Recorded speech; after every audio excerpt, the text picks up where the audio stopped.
Hello everyone, my self Amit Tiwari. Welcome to our channel once again. आज का topic हमारा बेहद इम्पोर्टेंट है और ये जो टॉपिक है वो आपके एनसीईआरटी में दिए हुए क्वेश्चन पे बेस्ड है। आपके एनसीईआरटी में एक क्वेश्चन पूछा गया है कि can you think of any difference between DNAs and DNAs, मतलब डीएनए में और डीएनएज में आपकी एनसीईआरटी ने आपसे डिफरेंस पूछा है। उन्होंने ये कहा है कि क्या कोई डिफरेंस होता भी है या नहीं। आइए देखते हैं क्या डिफरेंस हो सकता है।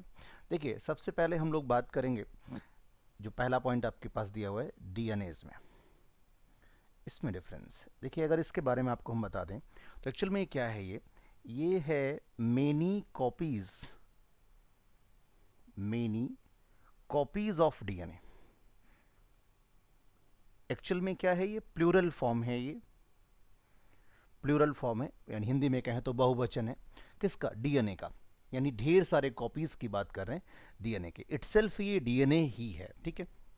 इसका मतलब क्या हुआ, ये एक न्यूक्लिक एसिड है। क्या ये न्यूक्लिक एसिड है और ये जेनेटिक मटेरियल के रूप में काम करता है। किस रूप में काम करेगा?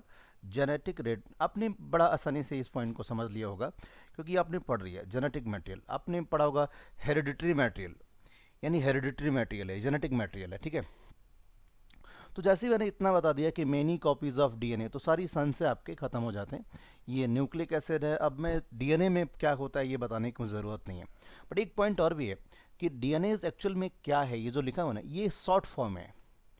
It is the short form. किसका शॉर्ट फॉर्म है? ये डीऑक्सी राइबो न्यूक्लिक एसिड। ये भी आप जानते हैं, बट हमारा टारगेट सिर्फ कंफ्यूजन खत्म करना है।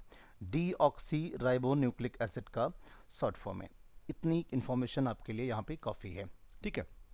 चलिए, तो एक बार फिर से रिकॉल करते हैं। मल्टीपल कॉपीज ऑफ डीएनए, पहली चीज़ न्यूक्लिक एसिड है, जेनेटिक मटेरियल के रूप में काम करेगा, हेरिडिटरी मटेरियल के रूप में काम करेगा, पेरेंट्स से उनके बच्चों में इंफॉर्मेशन को ट्रांसफ़र करेगा।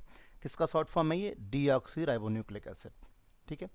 अच्छा जी, आपने पढ़ा होगा कि जो डीएनए बनता है वो ढेर सारे न्यूक्लियोटाइड से मिलकर बना होता है। आपने पहले क्या पढ़ा होगा? न्यूक्लियोसाइड। और न्यूक्लियोसाइड में जब फास्फोरस जुड़ जाता है, शुगर जुड़ता है, फॉस्फेट होता है। फॉस्फेट जब जुड़ जाता है तो क्या बन जाता है? न्यूक्लियोटाइड। और न्यूक्लियोटाइड से फिर क्या मिलेगा आपको? डीएनए की बात आप कर सकते हैं। वही डीएनए में बात कर रहा हूँ। सेंस क्या हुआ कहने का कि न्यूक्लियोटाइड से मिलकर बना होता है, यानी इसका मोनोमर क्या होगा? न्यूक्लियोटाइड इसका मोनोमर हो गया। चलिए, अब हम आते हैं डीएनएस पे। स्पेलिंग देख लीजिएगा, यहाँ पे स्मॉल से ए एस सी लिख रहे हैं और यहाँ पे लास्ट में एस लिखा हुआ है। एक्चुअल में डीएनएस, इसको समझने के लिए हम आपको एग्जाम्पल का सहारा लेंगे। जैसे आपने नाम सुना होगा जाइमेज, आपने नाम सुना होगा एमाइलेज, आपने नाम सुना होगा सेलाइवरी एमाइलेज हो गया, जाइमेज हो गया, एक्सेट्रा।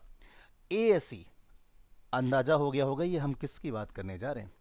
एक्चुअल में सर ये एंजाइम है। क्या है ये? एंजाइम है। कौन सा एंजाइम है ये वो एंजाइम है जो कट करता है डीएनए को। और डीएनए में भी क्या कट करता है? कट द, आपको याद होगा, फास्फोडाइस्टर बॉन्ड, जो कि न्यूक्लियोटाइड को, इसलिए मैंने न्यूक्लियोटाइड का जिक्र किया ऊपर। फास्फोडाइस्टर बॉन्ड है जो कि न्यूक्लियोटाइड को जोड़ता है, जिससे डीएनए बन जाता है। तो क्या करेंगे? Cut the phosphodiester linkage, first cut the phosphodiester linkage. और ये क्या करता है? Linkage of DNA. और ये क्या करता है? दैट लिंक्स, जो कि जोड़ता है न्यूक्लियोटाइड को। थोड़ी इंफॉर्मेशन आपके पास ज़्यादा हो गई। चलिए, केमिकली डीएनएस क्या है? न्यूक्लिक एसिड है, ठीक है। केमिकली डीएनएस का न्यूक्लिक एसिड है, तो इसका भी केमिकल नेचर आपको पता होना चाहिए।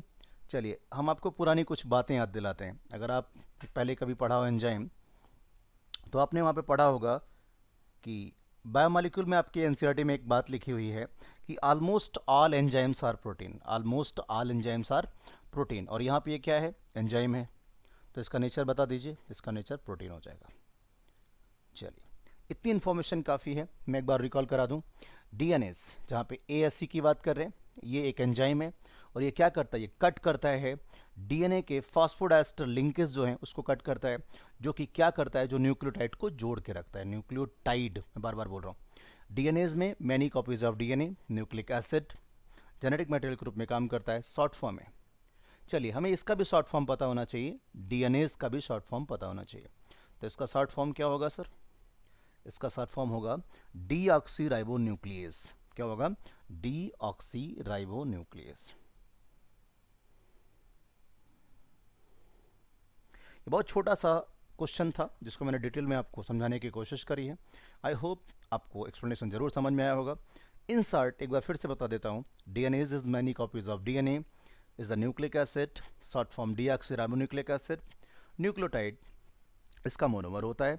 डीएनएज एक एंजाइम है जो कि फॉस्फोडाइस्टर लिंकेज को कट करता है, जो किसको जोड़ता था? न्यूक्लियोटाइड को। नेचर प्रोटीन है और ये शॉर्ट फॉर्म किसका है? डीऑक्सीराइबोन्यूक्लियेज का शॉर्ट फॉर्म है। I hope you understand the solution. Thank you.